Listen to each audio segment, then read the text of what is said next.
स्वागत है। आज हम आदतों के पीछे के विज्ञान को समझने की कोशिश कर रहे हैं। बिल्कुल। हमारे पास एक न्यूरो साइंस विशेषज्ञ का विश्लेषण है जो बताता है कि आदतें कैसे बनती हैं, कैसे टूटती हैं। हाँ, ये काफी डिटेल्ड एनालिसिस। हमारा मकसद है इसके पीछे के विज्ञान को समझना और कुछ प्रैक्टिकल तरीके जानना। सही। क्या ये बात पता है कि कोई आदत बनने में 18 दिन भी लग सकते हैं और कभी-कभी 250 से ज्यादा दिन भी? हाँ, ये रेंज काफी बड़ी है। चलिए इसी पर थोड़ी गहराई से बात करते हैं। जरूर।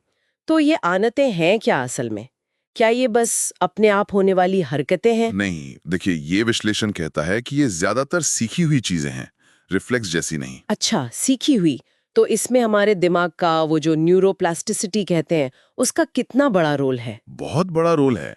आदतें असल में हमारे दिमाग के सर्किट में होने वाले बदलाव हैं। सर्किट में बदलाव? हाँ, यही न्यूरोप्लास्टिसिटी है। मतलब हमारा नर्वस सिस्टम अपने अनुभवों से कैसे बदलता है। तो ये सिर्फ इच्छा शक्ति मतलब विल पावर की बात नहीं है। अच्छा, तो ये दिमाग में फिजिकल चेंजेस हैं। बिल्कुल, ये असली फिजिकल बदलाव हैं। इस विश्लेषण में एक बड़ा दिलचस्प शब्द इस्तेमाल हुआ है, लिम्बिक फ्रिक्शन। ये क्या चीज है? सुनने में थोड़ा भारी लगता है। हाँ, लिम्बिक फ्रिक्शन। आप इसे ऐसे समझ सकते हैं कि किसी काम को शुरू करने में जो एक मानसिक रुकावट या एफर्ट लगता है ना। जैसे सुबह उठ के एक्सरसाइज करने का मन न करना। बिल्कुल, वो आलस या चिंता या बस शुरू करने की झिझक, ये सब लिम्बिक फ्रिक्शन है। हमें इसे पार करने के लिए थोड़ी दिमागी ताकत लगानी पड़ती है। यानी वो अंदर की लड़ाई जो किसी काम को शुरू करने से पहले होती है। एकदम सही। और इसे समझना इसलिए जरूरी है क्योंकि देखिए ये हर इंसान के लिए और हर आदत के लिए अलग-अलग होता है। अच्छा। हाँ, इसे जानने से हमें ये समझने में मदद मिलती है कि कोई काम शुरू करना मुश्किल क्यों लग रहा है। फिर हम उसे कम करने के तरीके सोच सकते हैं। एक और अहम बात जो मुझे इस विश्लेषण में मिली वो ये कि आदत बनाने के लिए शायद सिर्फ रोज एक ही टाइम फिक्स कर लेना काफी नहीं है। हाँ, ये पॉइंट बहुत इंटरेस्टिंग है। कहा गया है कि दिन के अलग-अलग फेज यानी चरण ज्यादा मायने रखते हैं। ये तो आम धारणा से अलग है। बिल्कुल, ऐसा इसलिए है क्योंकि हमारे दिमाग की जो केमिस्ट्री है, मतलब केमिकल्स का लेवल, वो दिन भर बदलता रहता है। कैसे बदलता है? जैसे जागने के बाद जो पहले करीब 8 घंटे होते हैं, हाँ। वो मुश्किल कामों के लिए बेहतर होते हैं, मतलब जिनमें ज्यादा लिम्बिक फ्रिक्शन लगता हो। क्यों? क्योंकि उस वक्त डोपामीन और नॉरएपिनेफ्रिन जैसे केमिकल्स का लेवल ज्यादा होता है। ये फोकस और एनर्जी बढ़ाते हैं। अच्छा। फिर दोपहर और शाम के जो अगले 6-7 घंटे होते हैं, हाँ। वो हल्के या कम मेहनत वाले कामों के लिए शायद बेहतर हों। तब सेरोटोनिन का असर थोड़ा ज्यादा हो सकता है, जो शांति या आराम देता है। और रात? और रात के वो जो आखिरी 8 घंटे हैं, वो नींद और जो भी दिन में सीखा है, उसे दिमाग में पक्का करने के लिए, मतलब मेमोरी कंसोलिडेशन के लिए। तो क्या आप ये कह रहे हैं कि मुश्किल आदतें जैसे रोज कुछ लिखना या कोई नई स्किल सीखना वो सुबह प्लान करें मोटे तौर पर हाँ। और आसान आदतें जैसे थोड़ा टहलना या पढ़ना वो बाद के लिए?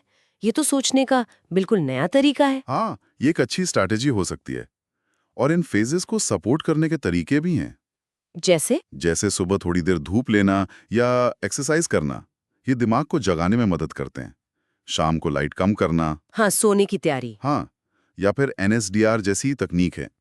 एनएसडीआर मतलब नॉन स्लीप डीप रेस्ट, बिना सोए गहरा आराम। ये फोकस सुधार सकता है। अच्छा, ये सब हमारे शरीर की नेचुरल रिदम के साथ काम करने जैसा है। बिल्कुल। और बुरी आदतें, उन्हें तोड़ने के बारे में क्या? विश्लेषण में लॉन्ग टर्म डिप्रेशन या एलटीडी का जिक्र है। ये नाम सुन के थोड़ा डर लगता है। क्या इसका मूड वाले डिप्रेशन से कोई कनेक्शन है? नहीं नहीं, बिल्कुल नहीं। इसका मूड वाले डिप्रेशन से कोई लेना देना नहीं है। अच्छा, तो फिर ये एलटीडी क्या है? ये न्यूरोबायोलॉजी का एक सिद्धांत है। इसमें हम जानबूझकर उस बुरी आदत से जुड़े जो दिमागी रास्ते हैं, मतलब न्यूरल पाथवे, उन्हें कमजोर करते हैं। जैसे न्यूरोप्लास्टिसिटी से रास्ते बनते हैं, वैसे एलटीडी से कमजोर होते हैं। एकदम सही। जैसे रास्ते बनते हैं, वैसे उन्हें मिटाया या कमजोर भी किया जा सकता है। तो ये करते कैसे हैं? कोई तरीका है? हाँ, एक बहुत कारगर तरीका है रिप्लेसमेंट बिहेवियर का, मतलब बदलने वाला व्यवहार। वो कैसे काम करता है? जब आप कोई बुरी आदत कर बैठे, मान लीजिए आप बेवजह फोन चेक करने लगे, हाँ, होता है अक्सर। तो उसके तुरंत बाद, मतलब फौरन बाद, पूरी जागरूकता से कॉन्शियसली कोई दूसरी अच्छी आदत करें। जैसे? जैसे 2 मिनट गहरी सांसें लेना, या एक ग्लास पानी पी लेना, या बस उठकर थोड़ी स्ट्रेचिंग कर लेना। कुछ भी छोटा सा पर पॉजिटिव। अच्छा। इससे होता यह है कि दिमाग को पुराने अनचाहे रास्ते के ठीक बाद एक नया पॉजिटिव सिग्नल मिलता है। ये धीरे धीरे उस पुराने रास्ते को कमजोर कर देता है। तो सिर्फ रिमाइंडर लगाना या खुद को बुरा भला कहना उतना असरदार नहीं है। लंबे समय में शायद नहीं। ये रिप्लेसमेंट वाला तरीका ज्यादा टिकाऊ हो सकता है। तो कुल मिलाकर बात यह है कि आदतें बदलना सिर्फ इच्छा शक्ति या जोर लगाने की बात नहीं है। हाँ, ये तो साफ हो गया। इसमें अपनी बायोलॉजी को समझना, जैसे दिन के ये फेज, लिम्बिक फ्रिक्शन, और सही रणनीति अपनाना, जैसे एलटीडी और रिप्लेसमेंट बिहेवियर, ये ज्यादा मायने रखता है। सही कहा। और इससे एक जरूरी सवाल भी उठता है कि हम इन सब सिद्धांतों का अपनी रोज की जिंदगी में और बेहतर तरीके से कैसे इस्तेमाल कर सकते हैं। बिल्कुल। और ये याद रखना भी कितना जरूरी है कि किसी बुरी आदत के लिए खुद को कोसने के बजाय उसके फौरन बाद एक छोटा सा सही कदम उठाना ज्यादा फायदेमंद हो सकता है। हाँ, तो आज की इस पूरी बातचीत से एक विचार मेरे मन में आ रहा है। क्या हर किसी की कोई एक ऐसी लिंचपिन आदत हो सकती है? लिंचपिन आदत मतलब एक ऐसी मुख्य आदत जो शायद आपको करना पसंद भी हो और जो आपकी बाकी अच्छी आदतों को भी आसान बना दे। अच्छा, जैसे शायद किसी के लिए सुबह 5 मिनट मेडिटेशन करना उसे बाकी दिन शांत रहने और फोकस करने में मदद करें, या रोज सुबह वॉक पर जाना एनर्जी दे दे। हाँ, ये मुमकिन है। एक अच्छी आदत दूसरी अच्छी आदतों को खींच सकती है। बिल्कुल। तो इस पर सोचिएगा जरूर, आपकी वो एक लिंचपिन आदत कौन सी हो सकती है। हमें उम्मीद है कि आज की ये बातचीत आपके लिए उपयोगी रही होगी। उम्मीद तो यही है। अगर आपकी जानकारी पसंद आई तो प्लीज इसे लाइक करें, शेयर करें और अपनी राय, अपने विचार या आपकी लिंचपिन आदत क्या है वो हमें कमेंट्स में जरूर बताएं। हाँ, हमें आपके कमेंट्स का इंतजार रहेगा।